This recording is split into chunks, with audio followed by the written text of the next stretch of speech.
Magandang gabi po sa ating mga kababayan. We are here in Davao and this is a program which I communicate with the people and convey to them what government is doing.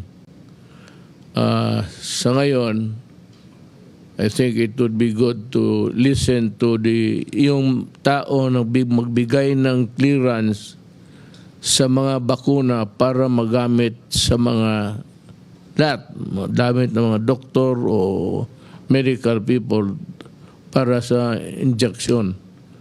Ang reklamo kasi ng mga tao, lumipad siya dito sa Davao because I wanted him to explain to you tonight kung bakit natagalan and how long would the examination of the other vaccines would take, how long it would take the EU office to clear them. You have the floor, Tony Domingo. Yes, sir. Sir, doktor po ako.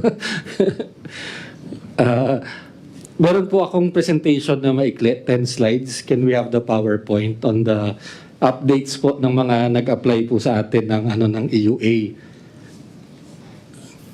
Yan po kasi ngayon, up to now, wala pa pong fully developed vaccine sa buong mundo. Next slide, please. All vaccines po are still in phase 3. Doon po sa kulay pink. Usually, pag na-complete po yung phase 3, tsaka nagpapa-register. So yung registration po ng vaccines na full commercial marketing authorization, baka po at the earliest would be late end of the year hanggang early next year. So countries now are giving what we call emergency use authorizations, meaning in the middle of the phase 3 trials, if we have enough data, we allow it to be used in the public programs. Next slide, please. Ito po yung binigyan nyo ng kapangyarihan ng FDA noong December 1 to issue what we call the emergency use authorization for vaccines and drugs against COVID-19. Next slide, please. So ang ginawa po namin, pinaiksi po namin yung proseso. Dati po ang approval po ng vaccine sa Pilipinas, itong sa kaliwa, 6 months to 1 year. But now we've decreased it, especially kung meron na po siyang approval ng WHO or what we call stringent regulatory authorities like US FDA, tsaka UK. Pag binigay po nila yung submissions doon, tsaka yung mga evaluation doon, we're able to do it in 21 days. Next slide, please. So nag-start po ang application natin noong December 15, doon po nag-start.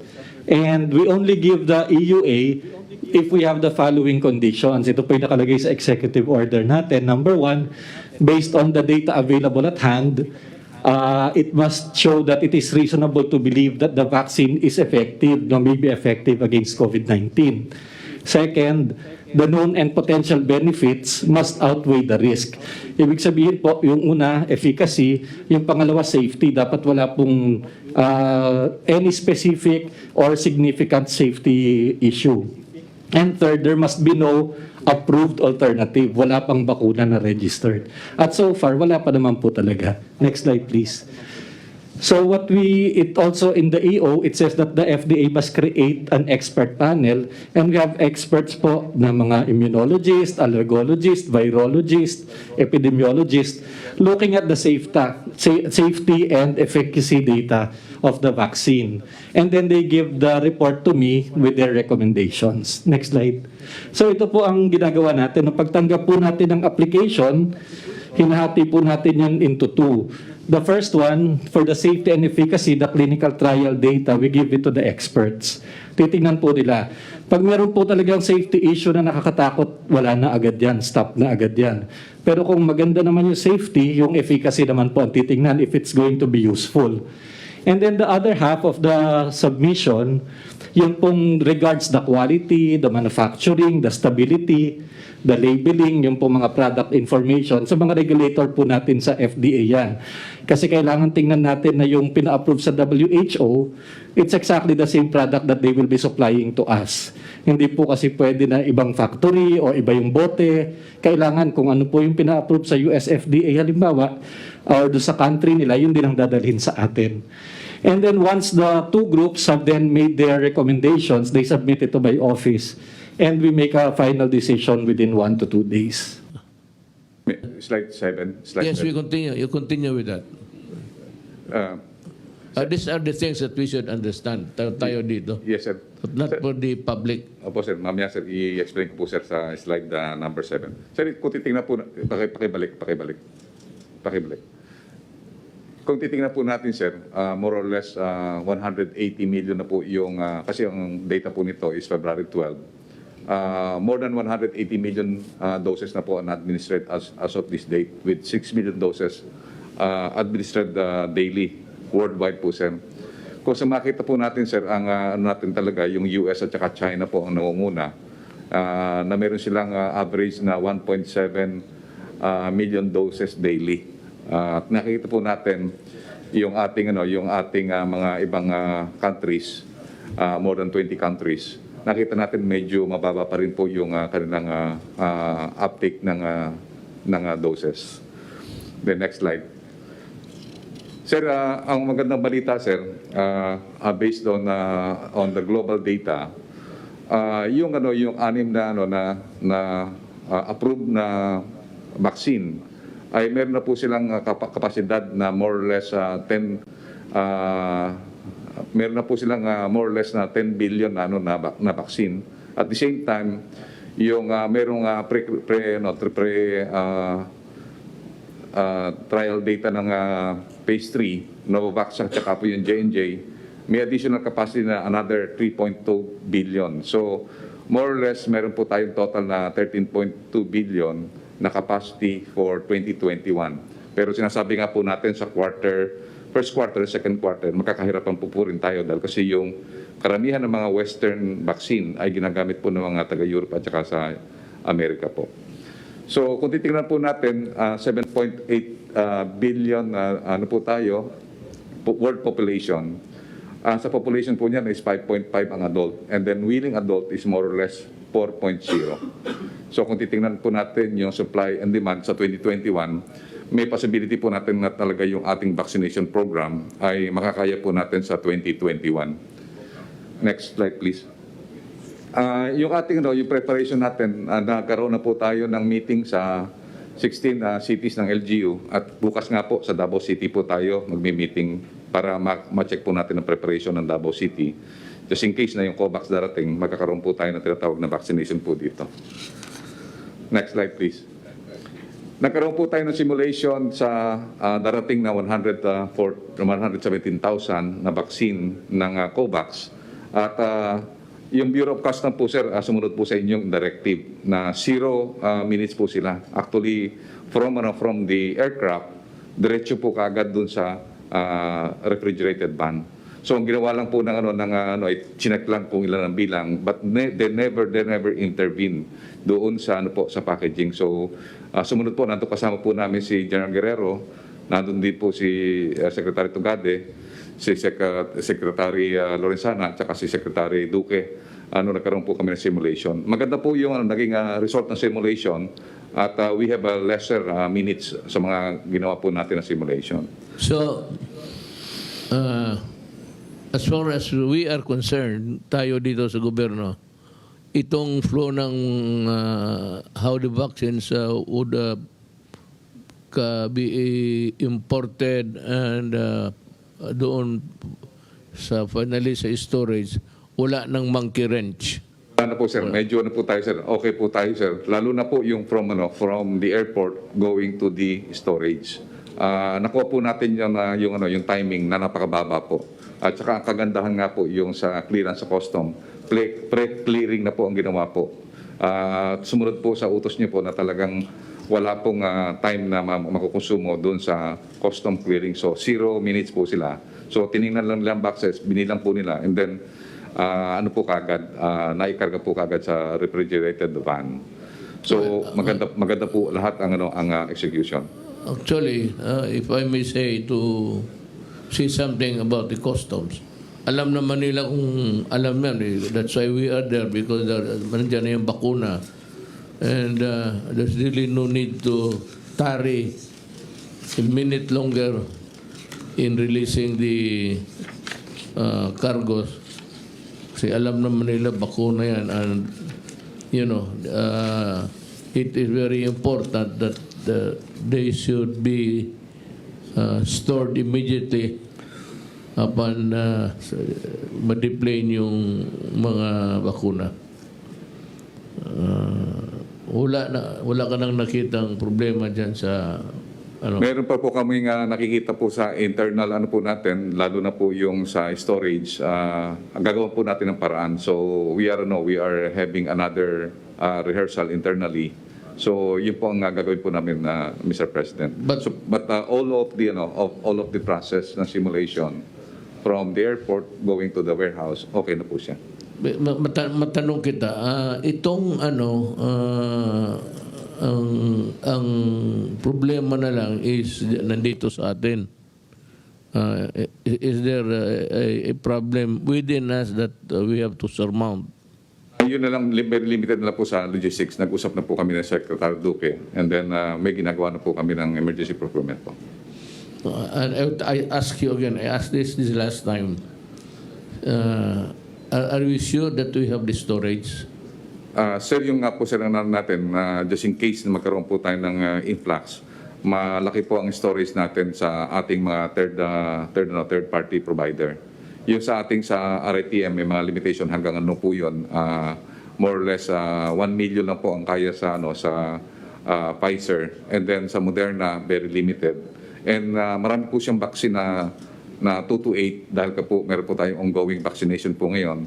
So ang po namin, magkaroon po ng third-party storage. Mamaya po, iyan po ni Secretary Duque. So ang inano po natin, at least magkano po tayo ng mga third-party provider na kaya po hanggang Davao at saka hanggang Cebu. Okay. Meron po tayo sa third party. At saka po, nag-usap na po kami ng World Bank na isa-charge po nila yung third party provider kasama po ng vaccine. For example, kung ang Pfizer is kunyari po $10 at ang service provider is more or less $1, isasama na po yun, i-approve na po yung loan, kasama na po yung service provider end-to-end para wala na po tayong problema. So pagka nagbili tayo ng vaccine, yung mga vaccine maker, meron po silang third-party provider. For example, Novavax, yun nila po ang kanilang napili. So end-to-end po ang service po noon. It would be safe to say that for the month of January, wala pa tayong, we cannot start vaccinating people. Not yet. Sir, hindi po tayo nagsimula noong January dahil ang po natin talaga na darating po yung more or less mga 1 million to 3 million po na po natin sa March at saka po yung February ay yung po COVAX at saka po yung Sinovac. Meron dadating. Meron po. Yun po ang inaantay po natin. Kasi po ngayon, accomplish na po natin yung ating tinatawag na documentation. Ang kailangan na lang po nila is mapirmahan po nila yung tinatawag na indemnification agreement. Kung magkasundo na po sa indemnification agreement, wala na po tayong hadlang. Kasi meron na po tayong preparation, okay na po preparation natin. May EUA na po tayo sa Pfizer for the COVAX donation, at nakapag-comply na rin po tayo sa mga documentation po na hinihingi po ng WHO at saka Gavi. So the ball is in the Congress. Nandun po sa Congress ang ball, at saka po nandun po sa WHO. So nasa Senado po ang ball po ngayon, kaya po nakiusap po kami kay Senator Tito Soto at saka po kay SPG na talagang mauna po talaga yung indemnification clause at saka po yung LGU approval po ng Advanced Market Commitment, yung dalawa po na yon. Kaya po meron po kaming communication, Mr. President, na this bill should be certified as urgent. Yun po ang recommendation po namin sa last, na magkaroon po ng tinatawag nating certification of urgent. Itong dalawang bill po na ginagawa po ng Senado at saka ng Kongreso po ngayon. Sana yung papel ngayon.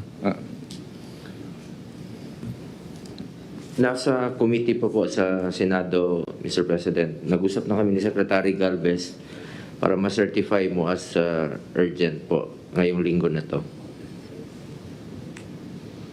So, sinilin ko, okay. Secretary Duque. The usual report that I will make, Mr. President and fellow members of the Cabinet, and to Senator Bongo, Chair of the Committee on the Health and Demography, will be on the updates, usual updates po natin, with your permission. It will take a bit of time, 10 to 12 minutes. Go ahead. Okay, sir. Thank you. Magandang gabi po muli. We should have the time to discuss what affects the interest of the people. Yes, sir. Maraming salamat po. Magandang gabi po muli, mahal na Pangulo, at sa akin po mga kapwa kalihim. Meron pong dalawang bahagi ang aking pong pag-uulat ngayong gabi.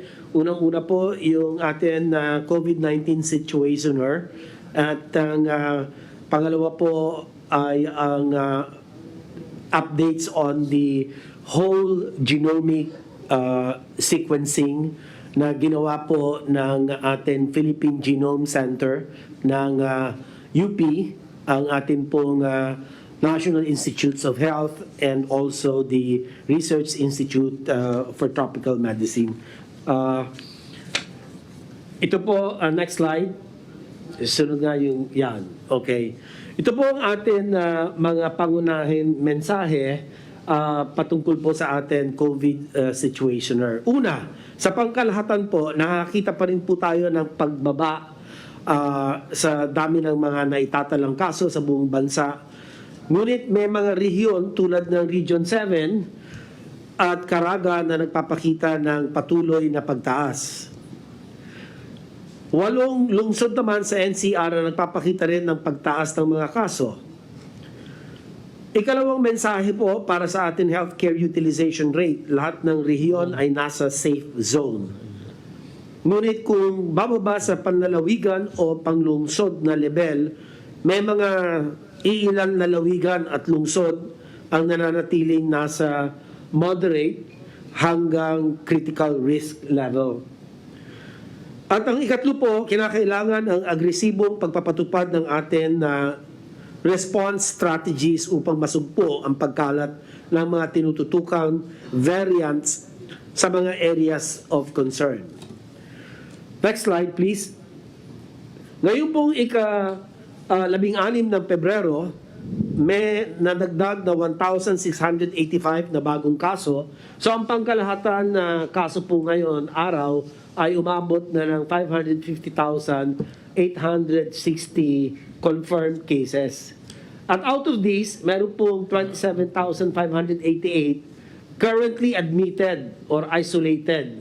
At sila po ang may mga sakit, at ang katumbas po nito ay 4.72%. Doon naman sa recovery sa bandang kanan po, Mr. President, ay meron tayong 511,755 who have recovered, cases that have recovered, and accounts for 93% more or less. Sa mga pumanaw naman, ang atin pong case fatality rate as at 2.09%, 11,517 po ang atin pangkalahatan bilang sa ngayon. Ang mga nakakalungkot po na mga pumanaw as a percentage po of the total confirmed cases, siya po ay 2.09%. Doon naman sa mga active cases, yung asymptomatic, mild or moderate ay 26,043 ang mga kaso, equivalent to about 94.4%.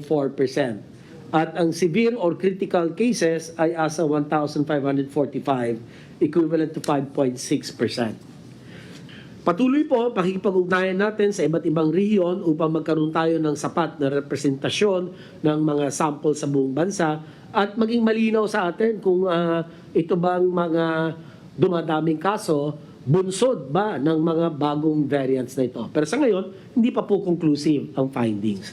So ito na lang po ang aking pong pinakahuling ulat, Mr. President, patungkol po sa ating COVID-19 situationer at handa po akong sumagot na po sa mga katanungan. Maraming salamat po, Ginoong Pangulo. Salamat, sir, sa report ninyo. Anybody else? Kung wala na, let's proceed to this is not really a part of the program about COVID, but since we have started the practice of naming government officials were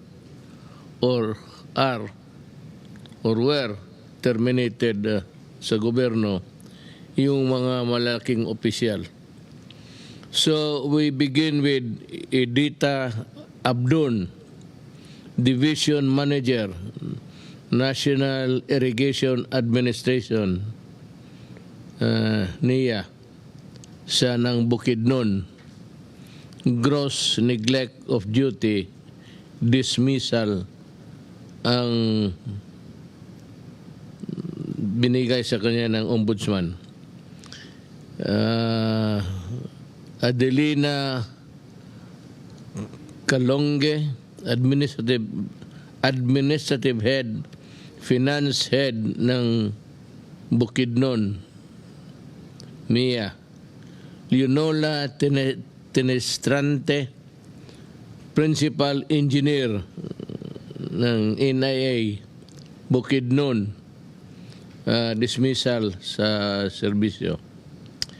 Ito si Steve Dikdikan, General Manager, Mactan Cebu International Airport Authority, Department of Transportation. Grave misconduct, gross neglect of duty, at conduct prejudicial to the best interest of the service. 8 suspension for 6 months. Dapat ito dismissal Pero we bow down to what the ombudsman to meet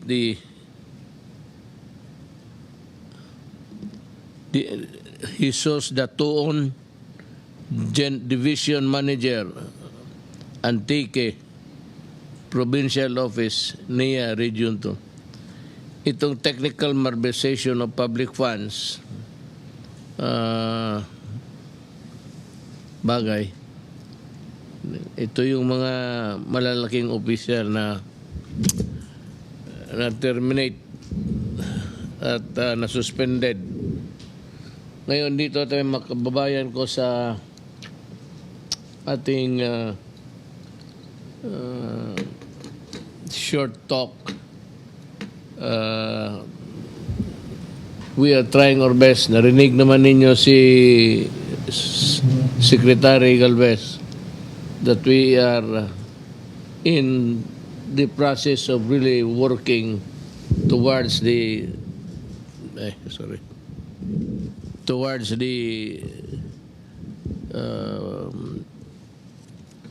realization of our vaccine program.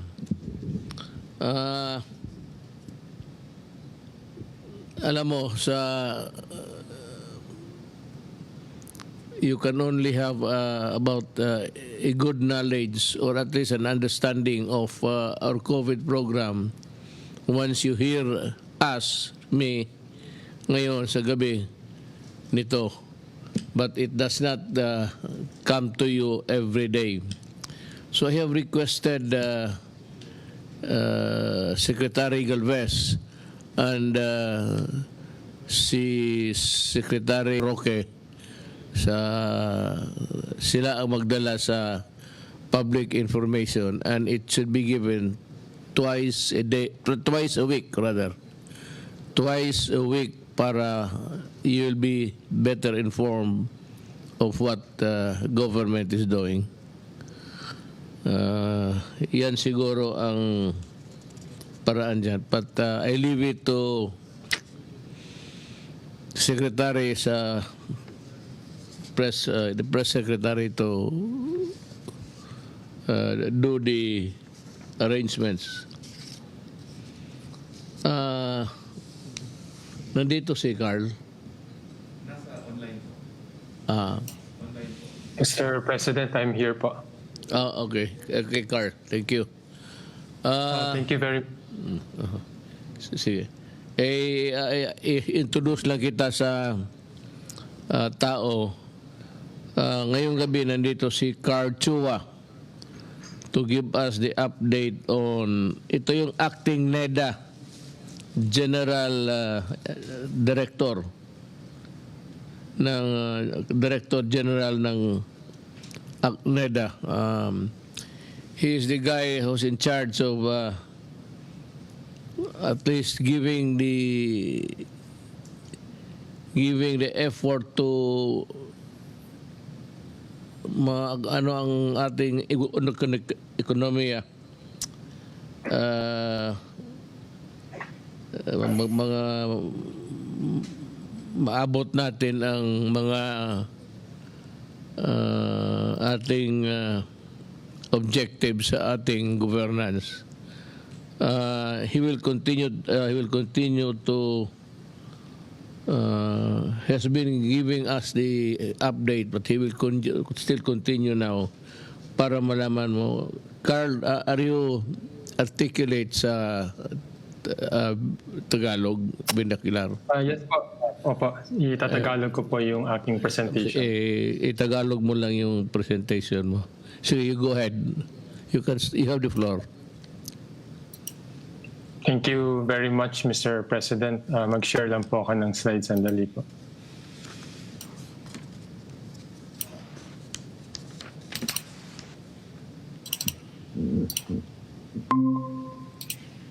Mr. President, magandang gabi po kay Senator Bongo, sa aking mga kapwa kabinete at sa mga nanonood sa atin. Yung aking ibabahagi, yung kailangan po natin mag-shift sana sa lalong madaling panahon to MGCQ for the entire Philippines. Sana starting March 1, 2021 para i-address po yung hunger or yung mataas na antas ng mga Pilipino po na nagugutom.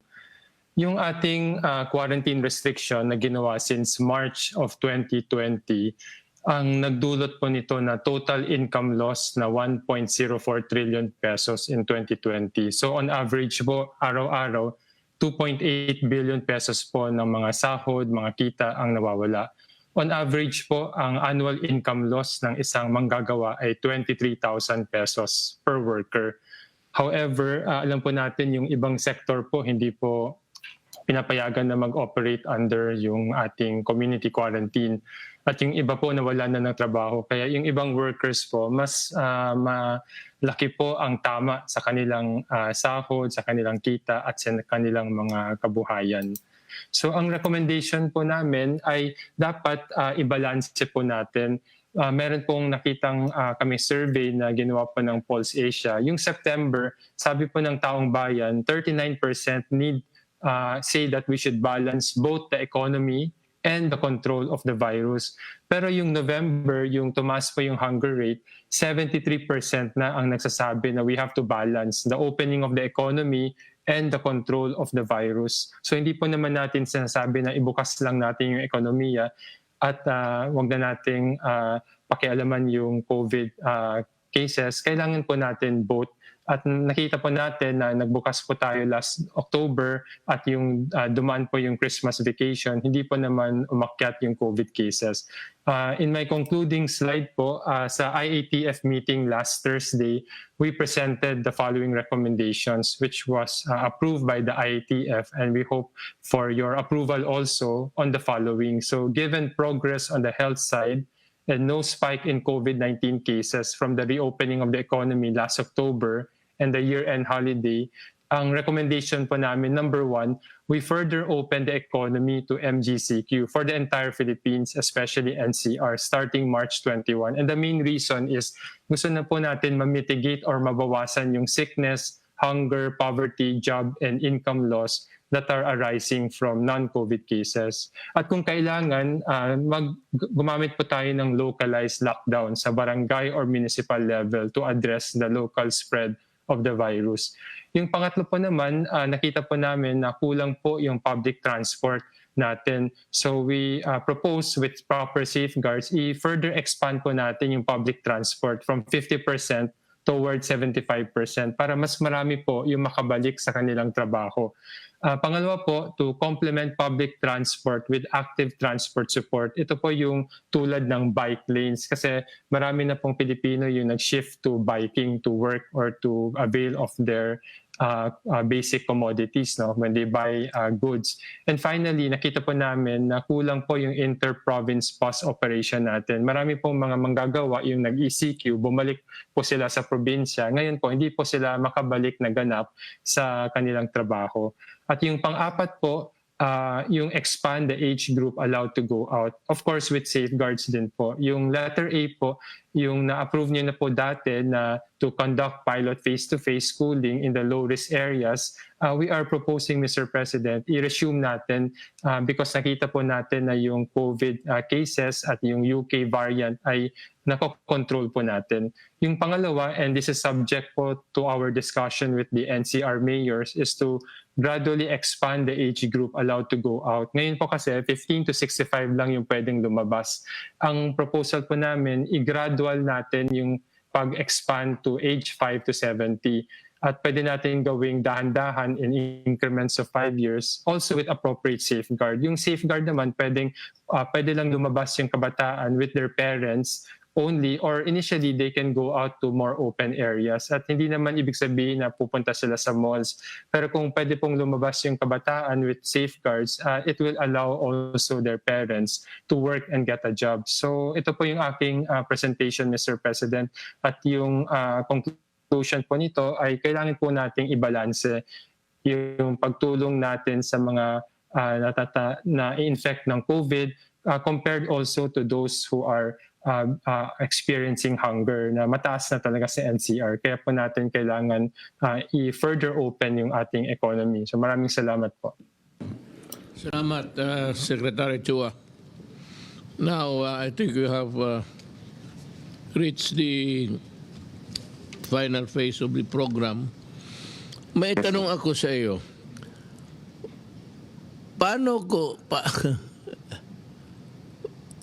alam ko na alam mo at alam ko ang sagot. Pero tatanungin lang kita nito. Kaya ikaw yung press secretary.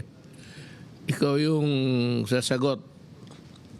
Pero kung masagot natin ngayon, anong masabi mo sa statement ni Robredo pati ni Lacson regarding itong BFA na sinabi ko, if they want the BFA to continue, they pay.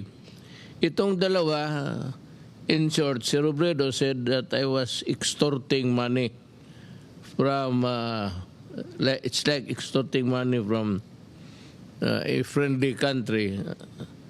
And so with Lacson, sinabi niya na ganito. But I think that yung tawag nito, hindi ko alam yung text nito, ano ba tawag ng isa, yung mag-issue ka ng statement dyan, wala akong alam yan kasi na marunong na it was deleted. Anong masasabi mo sa ano? Well, Mayor, sinagot ko po sila kanina sa aking press briefing.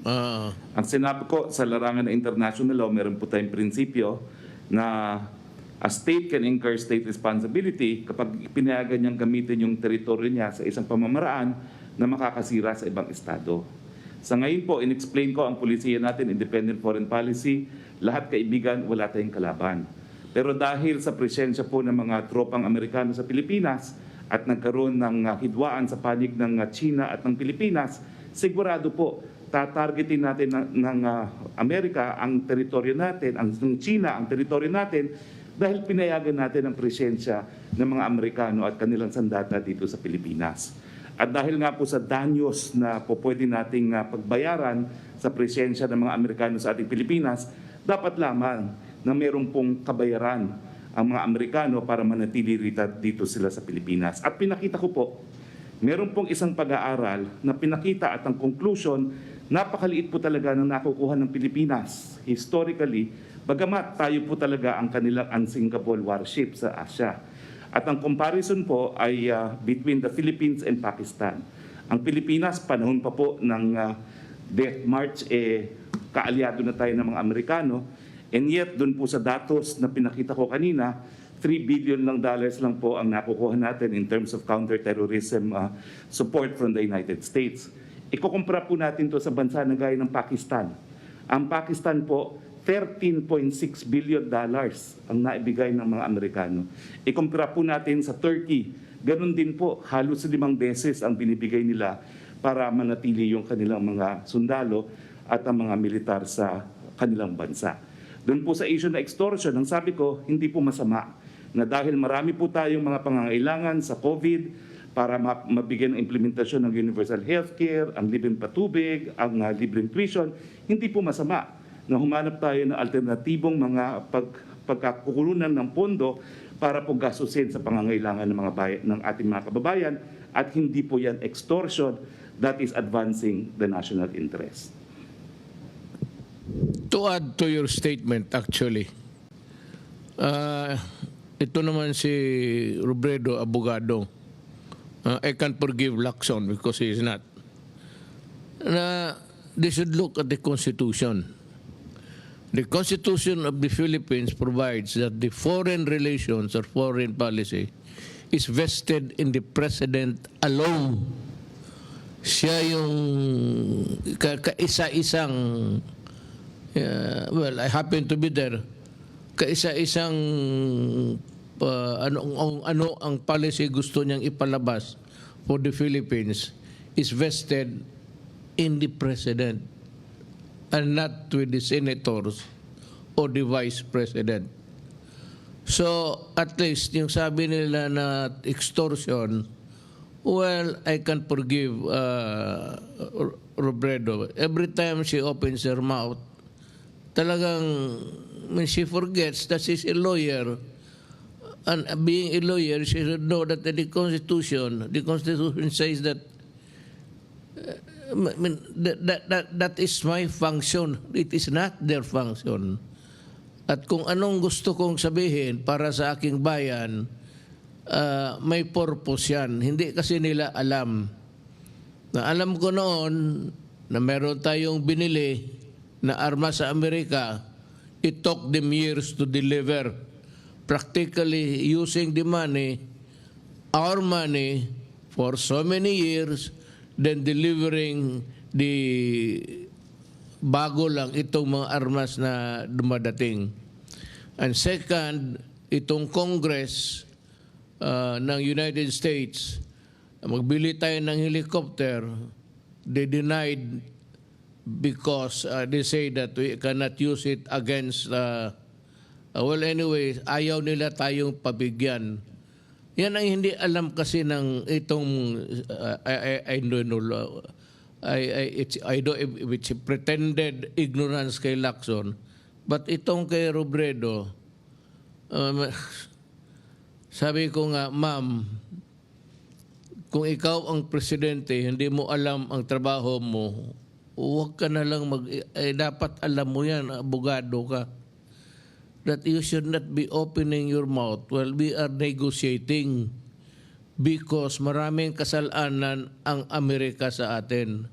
Ang pagkaalam mo lang kasi, napunta ka ng Amerika, nagsalita ka doon, you were treated with almost as a royalty, tapos ito ang nangyari ngayon, kakampi ka na walang rason. Wala akong lahat dito sa babundong ito may hindi pera ang gusto kong hingiin sa kanila. ganito yan eh, ma'am, pati Senator Lacson. Tayo malapit sa China. The theater of war, kung mag-umpisa man, is dito sa China Sea.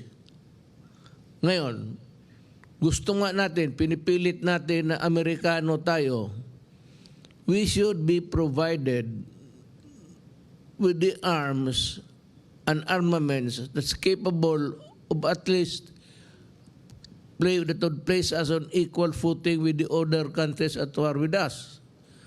Kasi titirahin talaga tayo ng China. Ngayon, wala naman ang Amerikano, wala binibigay. You know, I have talked to so many military guys.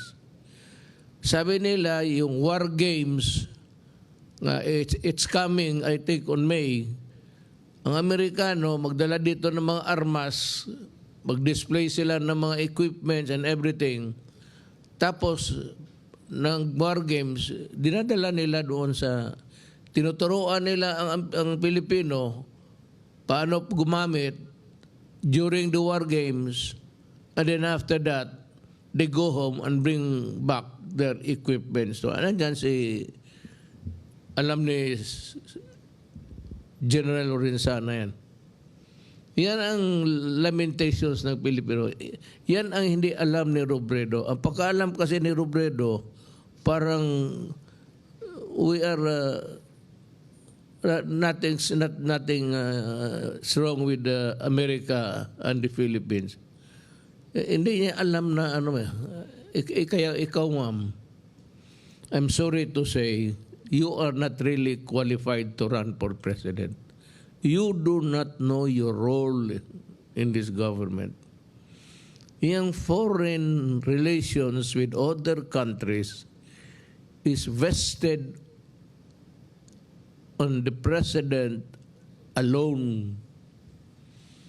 Kaya hindi mo alam kung mapangyayari nung una, antecedent or precedent na may ginagawa itong mga Amerikano parang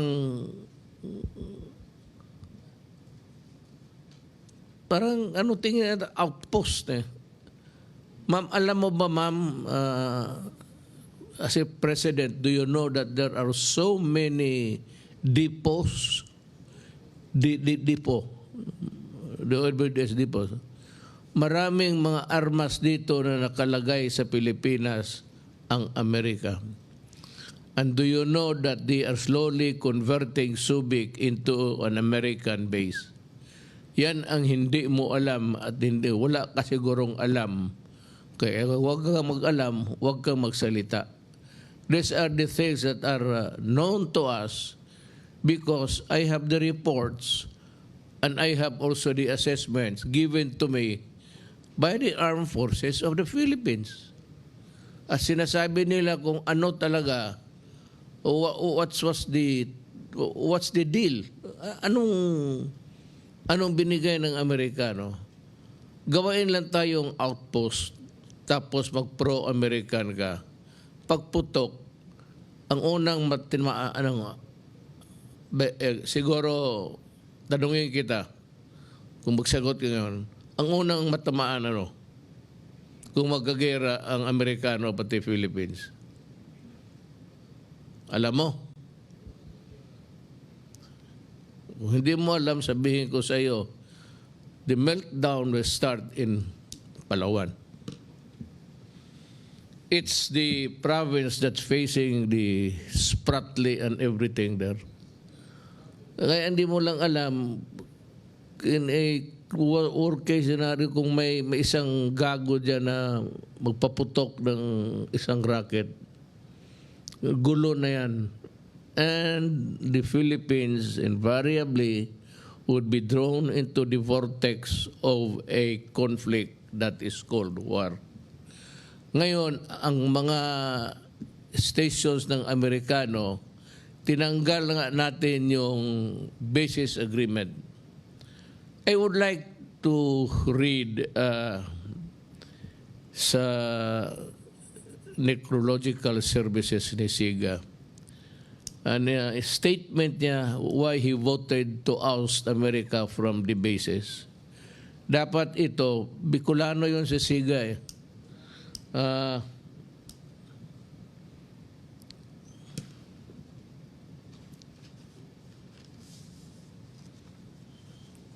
I would address this to the Vice President.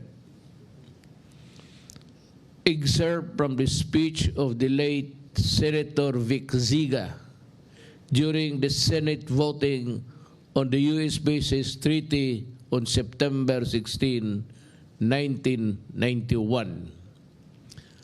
He said, and I quote, "I refuse to ride on the crest of a fleeting popularity. I refuse to be deceived by fancy rhetoric and cheap propaganda. I refuse to sacrifice our national interest in exchange for a bundle of vague promises. Rather, Mr. President, I choose to continue to work for what I believe is right and just for our country. I therefore submit my action to the lasting judgment of history with my conscience and firm conviction as my cause. I vote to the non-concurrence and no, a consensus no to the treaty." Taga Bicol yun, ma'am, at baka may, it says or.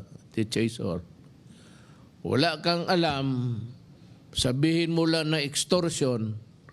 How can you say extortion? Nakaraming utang ng Amerikano sa atin, hindi pa tayo nabayaran, tapos sabihin mo extortion. May kinakabahan ako if by chance mapresidente ka. Medyo ako, basta pagka retired na ako dyan, kung mapresidente ka. I said, if by unfortunate chance you become the president, please study more. I think that you need a refresher course sa law. That is my advice to you. You do not use this word, mga extortion, when we say you pay. Dapat talaga magbayad. Ang tingin mo sa, ano ito? Tingin mo sa Pilipinas, koloni ng Amerika? Basta libre na lang lahat. Lahat ba? Tayo, kung may ano, bayad tayo. And we are at the mercy of the, the Americans, whatever they say. That visiting forces agreement may or may not continue depending on how the Americans will behave towards us. Hindi sabihin na pag sinabi nila, sige, yun na kaagad. I think you should, if I were you, kung hindi ka manalo, you migrate to America and become an American citizen. And you can freely use the word extortion.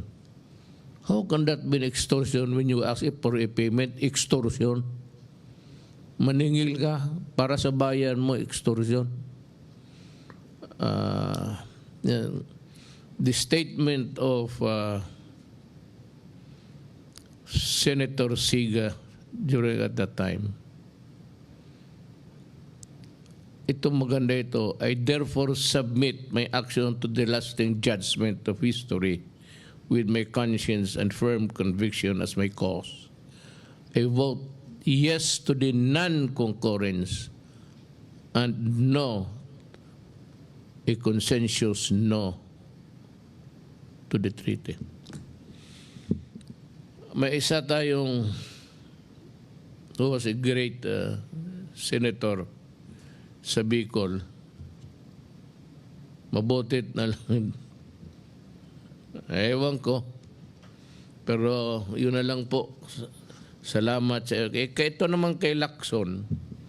ano siya sa anong tawag dito, Twitter. Hindi ka magamit ang aking ngayon Nokia pa rin Twitter. May sinabi rin siya na parang ganito rin, in the same fashion, in the same ni Robredo. Kaya lang dinilit niya, tinanggal. Probably he realized that the senators have no function at all in the matter of agreements dito sa it's vested with the president, and it does not need any concurrence from Congress. So the power to abrogate the visiting forces agreement nandito sa akin. I don't know. Kasi kung magkagera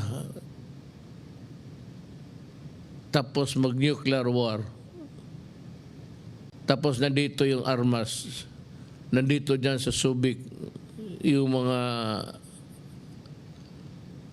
barko ng Amerikano, what do you think will happen to Bicol?